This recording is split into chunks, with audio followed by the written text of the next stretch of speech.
Hi friends, kitchen queen ಚಾನಲ್ಗೆ ಸ್ವಾಗತ.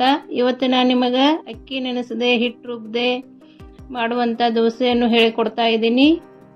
Video ಪೂರ್ತಿಯಾಗಿ ನೋಡಿರಿ ಹೇಗೆ ಮಾಡೋದು ಅಂತ.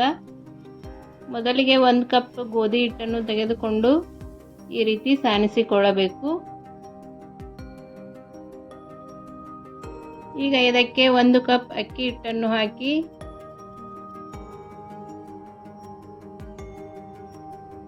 ಈ ದೋಸೆ ತುಂಬ ಚೆನ್ನಾಗಿರುತ್ತದೆ, ಹೆಲ್ದಿಯಾಗಿಯೂ ಇರುತ್ತದೆ, ಬೇಗನೆ ಮಾಡಿಕೊಳ್ಬೋದು.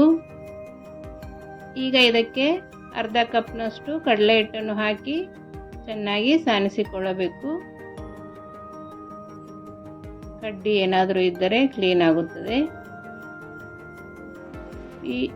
ಈ ರೀತಿ ಸಾನಿಸಿಕೊಂಡಿರುವ ಹಿಟ್ಟಿಗೆ ಅರ್ಧ ಕಪ್ನಷ್ಟು ಚಿರೋಟಿ ರವೆಯನ್ನು ಹಾಕಿಕೊಳ್ಳುತ್ತೇನೆ. ಬಾಂಬೆ ರವೆ ಅಂದರೂ ನಡೆಯುತ್ತದೆ. ಈಗ ಇದಕ್ಕೆ ರುಚಿಗೆ ತಕ್ಕಷ್ಟು ಉಪ್ಪನ್ನು ಹಾಕಿಕೊಳ್ಳೋಣ.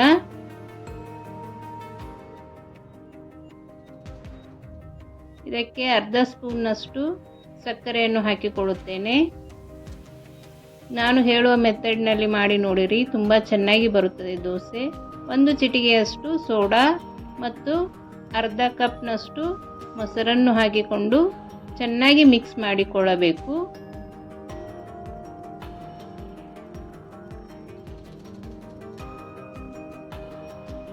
ಈಗ ಇದಕ್ಕೆ ನೀರನ್ನು ಹಾಕಿಕೊಂಡು ದೋಸೆ ಹಿಟ್ಟಿನ ಹದಕ್ಕೆ ಮಿಕ್ಸ್ ಮಾಡಿಕೊಳ್ಳಬೇಕು.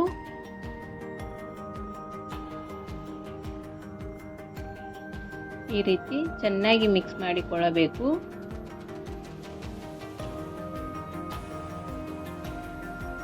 ಇದನ್ನು ಬೇಗನೆ ಮಾಡಿಕೊಳ್ಳಬಹುದು. ಅಕ್ಕಿ ನೆನೆ ಹಾಕಲು ಮರೆತಿದ್ದರೆ ಇನ್ಸ್ಟಂಟ್ ಆಗಿ ಬೇಗನೆ ದೋಸೆ ಮಾಡಿಕೊಳ್ಳಬಹುದು. ಇದನ್ನು ಮುಚ್ಚಿ 10 ನಿಮಿಷ ಬಿಡೋಣ. ಈಗ 10 ನಿಮಿಷ ಆಯಿತು. ಗ್ಯಾಸ್ ಮೇಲೆ ದೋಸೆ ಹಂಚನ್ನು ಇಟ್ಟುಕೊಂಡು ಈ ರೀತಿ ಹಿಟ್ಟನ್ನು ಹಾಕಿಕೊಂಡು ದೋಸೆಯನ್ನು ಹಾಕಿಕೊಳ್ಳಬೇಕು.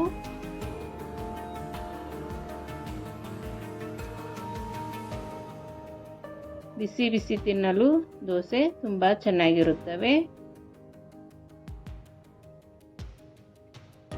ಈಗ ಮೇಲ್ಗಡೆಯಿಂದ ಸ್ವಲ್ಪ ಆಯಿಲನ್ನು ಹಾಕಿಕೊಳ್ಳೋಣ.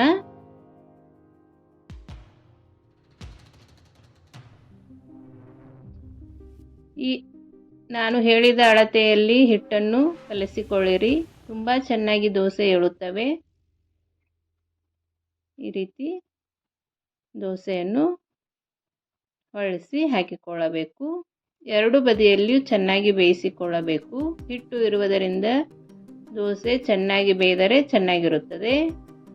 ಮೇಲುಗಡೆಯಿಂದ ಮತ್ತೆ ಸ್ವಲ್ಪ ಆಯಿಲನ್ನು ಹಾಕಿಕೊಳ್ಳೋಣ. ಈಗ ದೋಸೆ ರೆಡಿ ಆಯಿತು. ಬಿಸಿ ಬಿಸಿ ದೋಸೆ ತುಂಬ ಚೆನ್ನಾಗಿರುತ್ತದೆ. ಒಂದು ಸಲ ಮಾಡಿ ನೋಡಿರಿ. ಈಗ ಇದಕ್ಕೆ ಹೊಂದುವಂಥ ಚಟ್ನಿಯನ್ನು ಹೇಗೆ ಮಾಡೋದು ಅಂತ ಹೇಳಿಕೊಡ್ತಾ ಇದ್ದೀನಿ.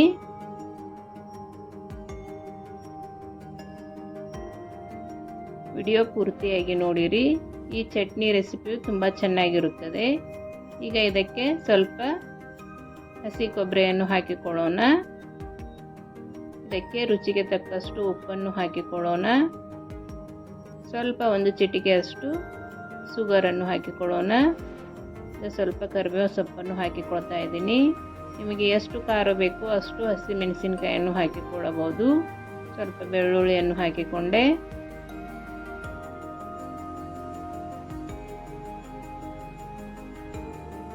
ಈಗ ಇದಕ್ಕೆ ಸ್ವಲ್ಪ ಕೊತ್ತಂಬರಿ ಸೊಪ್ಪನ್ನು ಹಾಕಿಕೊಳ್ಳುತ್ತೇನೆ.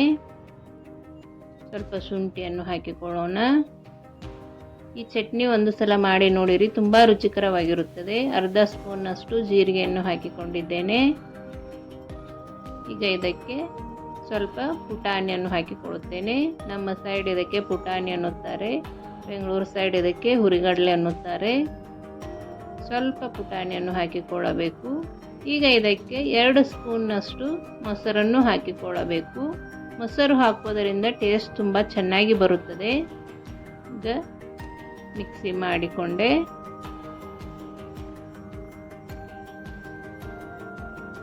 ಈಗ ಇದಕ್ಕೆ ಒಗ್ಗರಣೆಯನ್ನು ಮಾಡಿಕೊಳ್ಳೋಣ. ಗ್ಯಾಸ್ ಮೇಲೆ ಒಂದು ಬಾಣಲೆಯನ್ನು ಇಟ್ಟುಕೊಂಡು ಅದಕ್ಕೆ 2 ಸ್ಪೂನ್ ಆಯಿಲನ್ನು ಹಾಕಿಕೊಂಡಿದ್ದೇನೆ. ಈಗ ಇದಕ್ಕೆ ಅರ್ಧ ಸ್ಪೂನಷ್ಟು ಸಾಸಿವೆಯನ್ನು ಹಾಕಿಕೊಳ್ಳುತ್ತೇನೆ. ಅರ್ಧ ಸ್ಪೂನ್ ಜೀರಿಗೆಯನ್ನು ಹಾಕಿಕೊಂಡಿದ್ದೇನೆ. ಸ್ವಲ್ಪ ಹಿಂಗನ್ನು ಹಾಕಿಕೊಳ್ಳೋಣ. ಹಿಂಗೆ ಹಾಕುವುದರಿಂದ ಟೇಸ್ಟ್ ಚೆನ್ನಾಗಿ ಬರುತ್ತದೆ. ಈ ದೋಸೆ ಮತ್ತು ಚಟ್ನಿ ಒಂದು ಸಲ ಮಾಡಿ ನೋಡಿರಿ. ಮಾಡಿ ಹೇಗೆ ಬಂತು ಅಂತ ನನಗೆ ಕಮೆಂಟ್ ಮಾಡಿರಿ. ಈಗ ಸ್ವಲ್ಪ ಕರಿಬೇವು ಸೊಪ್ಪನ್ನು ಹಾಕಿದ್ದೇನೆ. ಈಗ ಇದನ್ನು ಚಟ್ನಿಗೆ ಹಾಕಿಕೊಳ್ಳೋಣ.